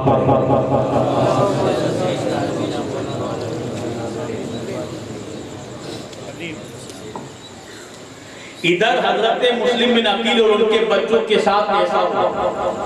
ادھر امام حسین مکہ معظمہ سے اپنا قافلہ لے کر نکل چکے. جب جانے لگے تو بڑے بڑے صحابہ اکرام نے سمجھایا اے حسین ابن علی, حضرت مسلم بن عقیل کا خط کوفہ سے کس کو ملا؟ بولو بھائی, آپ کو بھلے نیند میں ہو مگر بول دیجیے. کس کو ملا؟ امام حسین. امام حسین نے مکہ معظمہ سے تیاری شروع کر دی. خیر آپ کا قافلہ وہاں سے نکل گیا. راستے میں بڑے بڑے صحابہ کرام نے آپ کو سمجھایا کہ حسین ابن علی نواز رسول, آپ جہاں جا رہے ہیں وہاں آپ کی جان کی ہلاکت کا اندیشہ ہے, آپ کی جان خطرے میں ہے. ہمیں معلوم ہے کہ کوفہ والوں نے آپ کے والد گرامی مولا علی کے ساتھ بھی غداری کی ہے, آپ کے بھائی امام حسن سے بھی غداری کی ہے. ہم یہ ضرور جانتے ہیں کہ وہ آپ کے ساتھ بھی غداری کریں گے, آپ نہ جائیں. امام حسین نے کہا دیکھیے میں تو اللہ کی بارگاہ میں خیر کا طالب ہوں, بہتر کا طالب ہوں, اللہ کی جیسی مرضی. آپ کا قافلہ روا دوا ہے, کل 82 افراد 82 جانیں آپ کے ساتھ ہیں. کتنی؟ بچے, عورتیں, بیویاں سب. اور یہ پورا قافلہ مکہ معظمہ سے کوفہ کی طرف روا دوا ہے. راستے میں آپ کے بھانجے حضرت عنو محمد آ کر ملے. ابا کا خط حضرت عبداللہ بن جعفر, یہ امام حسین کے بانوی لگتے ہیں. کیا لگتے ہیں؟ بنی. بی بی زینب کے شوہر حضرت عبداللہ بن جعفر, ان کے 2 شہزادے عنو محمد راستے میں آ کر ملے. ابا کا خط پیش کیا, لکھا ہوا تھا اے نواز رسول آپ ہرگز نہ جائیں. تھوڑی ہی دیر میں حضرت عبداللہ بن جعفر اور مکہ کے ایک اہم جو ہے وہاں کے حاکم کے بھائی سب کے سب وہاں پہنچ جاتے ہیں. امام حسین سے کہتے ہیں آپ نہ جائیے. امام حسین نے کہا مجھے جانا ہی پڑے گا. بولو سبحان اللہ, مجھے جانا ہی پڑے گا. ان لوگوں نے پوچھا کہ آپ اس قدر ضد کیوں کرتے ہیں؟ امام حسین نے کہا میں نے اپنے نانا کو خواب میں دیکھا ہے اور میرے نانا نے جو مجھے حکم فرمایا ہے وہ میں کر کے ہی رہوں گا. چاہے حسین کی جان چلی جائے, چاہے حسین کا کنبہ چلا جائے, چاہے حسین کا سب کچھ چلا جائے, مگر میں نانا کے حکم کی خلاف ورزی نہیں کروں گا. گویا امام حسین نے فرمایا کہ چھٹ جائے دولت کونین تو کیا غم, چھوٹے نہ مگر ہاتھ سے دامان محمد, چھوٹے نہ مگر ہاتھ سے دامان محمد. امام حسین کا قافلہ روا دوا ہے, یہاں تک کہ جب آپ ایک پہاڑ پر ٹھہرے جس پہاڑی کا نام کوہ ذی حشم تھا، جب وہاں آپ ٹھہرے تو ہود 1000 کا لشکر لے کر گرفتار کرنے کے لیے ابن ذات کی طرف سے پہنچا۔ اتنا 1000 دوپہر کا ٹائم تھا، دشمن اور دشمن کے گھوڑے پیاسے تھے۔ سبحان اللہ، یہاں پر بھی میرا حسین رحمت للعالمین کی سنت ادا کرتا پتا ہے یہ گرفتار کرنے کے لیے آئے، پکڑنے کے لیے آئے، مگر دوپہر کا ٹائم تھا، امام حسین کے پاس اس وقت پانی بہت کہہ دو سبحان اللہ۔ اس لیے امام عالی مقام امام حسین نے دشمنوں کو بھی پانی پلایا، ارے دشمنوں کے گھوڑوں کو بھی پانی پلایا، اور یہ معلوم ہو گیا کہ نانا کا مثل حسین ہے، نانا کا سایہ حسین ہے، جو آج اپنے نانا کی سنت ادا کرتا ہے، کیونکہ نانے کا طریقہ تھا کہ دشمنوں کو دعائیں دیتے تھے۔ حضور کا طریقہ تھا نہیں بھائی، کوئی دشمن آ جاتا تو آپ چادر بچھا دیتے، بیٹھو۔ کاٹی بچھانے والے آ جاتے، آپ ان کے لیے پھول بچھا دیتے۔ سبحان اللہ، اسی کا نقشہ یہاں پر تھا، کیونکہ نانا بھی بے مثال ہے، نواسا بھی بے مثال ہے، نانا کا پورا پورا سایہ حسین ہے۔ اس لیے امام حسین نے سارے دشمنوں کو پانی پلایا، دشمنوں کے گھوڑوں کو پانی پلایا۔ ظہر کی نماز کا ٹائم ہوا، امام حسین نے پوچھا ان سے، تم لوگ ہمارے ساتھ نماز پڑھو گے کہ الگ پڑھو گے؟ کہا اے نواسِ رسول آپ نماز پڑھائیے، ہم سب آپ کے پیچھے ہیں۔ خیر امام حسین نے ظہر کی نماز پڑھائی، سب لوگوں نے پیچھے نماز پڑھی۔ پھر امام حسین نے ہم تو صلاۃ کے بعد فرمائے، اگر تم اپنے وعدے پر قائم ہو تو میں آئی جھکا، اور اگر تم نے اپنے وعدوں کو توڑ دیا تو مجھے چھوڑ دو تاکہ میں کسی امن و امان والی جگہ میں چلا جاؤں۔ اگر تمہاری بولی، تمہارے جو خط آئے تھے اس کے خلاف ہے تو مجھے جانے دو۔ تمام اس پہ خط لکھنے والے جو لوگ تھے نیچی لوگی ڈال گئے، نیچا چہرہ کر لیا، اور نے کہا مجھے کچھ معلوم نہیں کہ وہ کیسے خط۔ خیر امام علی مقام نے فرمایا لوگوں نے خط لکھا تھا اور یہ کہا تھا کہ نواسِ رسول آئیے، ہم آپ کا ساتھ دیں گے، آپ کے دشمنوں سے لڑیں گے، اپنی جانیں قربان کریں گے۔ اللہ حضور نے کہا اے نواسِ رسول مجھے کچھ معلوم نہیں ہے خطوں کے بارے میں، مجھے تو ابن زیاد کا اتنا حکم ہے کہ آپ جہاں کہیں پر بھی ملے میں آپ کے ساتھ رہوں، یہاں تک کہ کوفہ ابن زیاد کے پاس پہنچا۔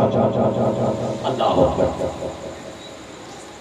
امام علی مقام امام حسین نے کہا کہ ہمیں مدینہ جانے دے، کہا نہیں، ابن زیاد کا حکم یہی ہے کہ میں آپ کو کوفہ تک پہنچا دوں۔ اگر آپ کوفہ آنا نہیں چاہتے ہیں تو بیچ والا راستہ آپ پکڑ سکتے ہیں، بیچ والے راستے سے ایسا راستہ جو نہ کوفہ آتا ہو نہ مدینہ جاتا ہو، اس راستے پر آپ چلیے، تب تک میں ابن زیاد سے پوچھ لوں۔ خیر امام حسین اسی راستے پر چل پڑے، اتنے میں ابن زیاد کا ایک قاصد آیا پیغام لے کر، جس میں لکھا ہوا تھا کہ نواز حسین ابن علی کو چٹیل میدان میں ٹھہرنے کے لیے مجبور کر دو، جہاں کوئی پناہ کی جگہ نہ ہو، جہاں پانی نہ ہو۔ خیر امام حسین کا قافلہ رواں دواں ہے، اتنے میں حور آیا اور وہاں کا خط پڑھ کر سنایا۔ امام حسین سے کہا کہ بس یہیں ٹھہر جائے۔ حضرت امام حسین کہتے ہیں کہ مجھے تھوڑا اور آگے بڑھنے دیں۔ حضرات جیسے تھوڑے اور آگے بڑھے، ایک روایت میں تو یہ ہے کہ امام حسین کی سواریاں خود بخود رک گئی، خود بخود رک گئی، اور ایک روایت یہ ہے کہ حور نے امام حسین کو وہاں پر روکنے پر مجبور کی۔ خیر جو بھی ہو، جیسے ہی سواریاں رک گئی، حضرت امام علی مقام امام حسین نے وہاں پر جیسے ہی خیمہ گاڑنے کے لیے جگہ کو کھودا تو وہاں سے خون نکلنے لگا۔ کیا نکلنے لگا؟ خون نکلنے لگا۔ امام عالی مقام نے پوچھا لوگوں سے کہ یہ کون سی جگہ ہے؟ اللہ اکبر، ان لوگوں نے بتایا کہ یہ کربلا ہے۔ کیا ہے؟ کربلا ہے۔ لفظ کربلا کا سننا تھا کہ امام عالی مقام اتر پڑے، اپنے ساتھیوں کو بھی حکم فرمایا کہ یہی اتر پڑو، اور ارشاد فرمایا ہادی کربلا موضوع کرب و بلا هذا مناخ رکابنا ومحط بحالنا ومقتل رجالنا۔ یہ کربلا ہے جو مقام کرب و بلا ہے، اسی جگہ پر ہمارے اونٹ اتریں گے، اسی جگہ پر ہمارے سامان رکھے جائیں گے، اور اسی جگہ پر ہمارے ساتھیوں کو شہید کیا جائے گا۔ امام عالی مقام نے فرمایا کہ یہ وہی جگہ ہے۔ غالباً تیسری محرم کو آپ کربلا کتنی غالباً مختلف روایتیں ہیں۔ امام حسین کربلا پہنچ گئے، جب کربلا پہنچ گئے تو ابن زیاد کو پتا چلا تو اس نے ابن سعد، یہ صحابی رسول کا بیٹا عمر بن سعد، 4000 کی فوج لے کر کربلا پہنچا۔ اتنی 4000 کی۔ پھر ابن زیاد برابر کی فوجیں بھیجتا رہا یہاں تک کہ ابن سعد کے پاس 22,000 کا لشکر ہو گیا۔ کتنا ہو گیا؟ 22,000 کا لشکر ہو گیا۔ کتنی حیرت کی بات ہے۔ امام عالی مقام کے ساتھ کل 82 جانے ہیں۔ پھر وہ جنگ کے ارادے سے آئے بھی نہیں تھے، اس لیے جنگ کے ساز و سامان رکھتے بھی نہیں تھے، مگر ان یزیدیوں کے دلوں پر شیر خدا کے شیروں کی بہادری کا وہ سکہ جمع ہوا کہ اتنے لوگ بھیجنے کے باوجود بھی ان کے چھکے چھوڑ رہے ہیں، کیونکہ انہیں معلوم تھا کہ علی کا گھر بھی وہ گھر ہے کہ جس گھر کا ہر ایک بچہ جہاں پیدا ہوا شیر خدا معلوم ہوتا۔ انہیں معلوم تھا کہ ان کے گھر کا ایک ایک بچہ شیر خدا کا شیر ہے۔ خیر حضرات محترم، اتنا سب کچھ ہونے کے باوجود پھر بھی ان کو اپنی بہادری پر بھروسہ نہیں ہے، تو امام عالی مقام پر پانی بن گیا، نہر فرات۔ 7 محرم کب؟ بس بیان ختم کر رہا ہوں۔ 7 محرم پانی امام عالی مقام پر بند کیا گیا۔ ابن سعد نے 500 سپاہیوں کو نہر فرات پر مقرر کر دیا اور وہ واچنگ کرنے لگے وہاں پر، کسی کو پانی نہ لینے دیا جائے، امام حسین اور ان کے بچوں کو بھی پانی نہ لینے دیا جائے۔ یہ 7 محرم کا واقعہ ہے۔ اس کے بعد مسلسل بات چیت ہوتی رہی، ابن زیاد کا پیغام آتا رہا۔ جب 9 محرم آئی، 9 محرم تو 5 منٹ کی دیر ہے، 12 بجے میں ختم کر دیا، 12 بجے 5 منٹ کی دیر ہے۔ 9 محرم آئی تو ابن سعد نے جمعرات کی رات میں حملہ کرنے کے لیے وہ جہاں خیمہ امام عالی مقام تھا وہاں پہنچا۔ حضرت امام عالی مقام امام حسین نے اپنے بھائی عباس علم بردار سے پوچھا کہ پوچھو اس وقت حملے کا سبب کیا ہے؟ ابن سعد نے کہا کہ ابن زیاد کا حکم ہے کہ آپ یا تو لڑنے کے لیے تیار ہو جائیں یا تو یزید کی بیعت کر لیں، ابن زیاد کے سامنے سر جھکا دیں۔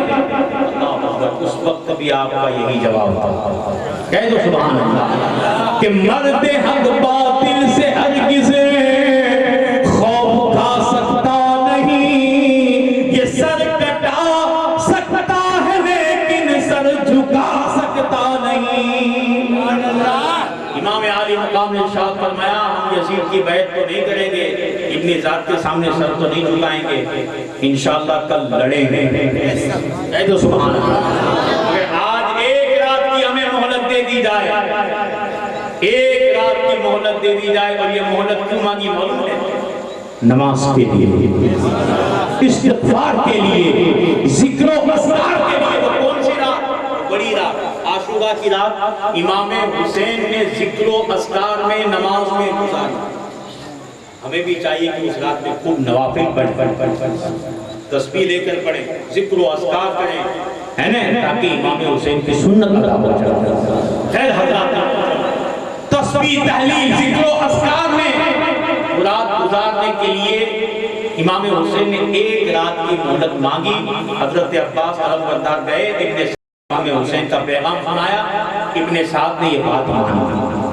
اب 10 محرم کو یہ پوری رات کیسے گزرتی ہے، پھر 10 محرم کو کیا ہوتا ہے انشاءاللہ تبارک و تعالی. حضرات چونکہ یہ مجھے وہاں تک پہنچانا تھا، اس لیے آج بالکل نرمائی کے ساتھ جو ہے مجھے واقعہ آپ لوگوں کو سمجھانا مقصود تھا، اس لیے میں نے آپ کے سامنے اس طریقے سے پیش کیا. انشاءاللہ کل سے جو شہادتیں ہوں گی اور جو ہے عاشوراء کے دن کیا ہوتا ہے، کیسے کیسے مناظر پیش آتے ہیں، انشاءاللہ کل آپ حضرات کے سامنے یہ ساری چیزیں رکھوں گا. رب کی بارگاہ میں دعا ہے اللہ تبارک و تعالی ہم سبوں کی حاضری کو قبول فرمائے، ہم سب کو حضرت امام عالی مقام امام حسین کے فیوز و برکات سے مالا مال فرمائے. وما علینا الا البلاغ برحمتک یا ارحم الراحمین. استغفر اللہ ربی من کل ذنب و خطیئۃ و اتوب الیہ.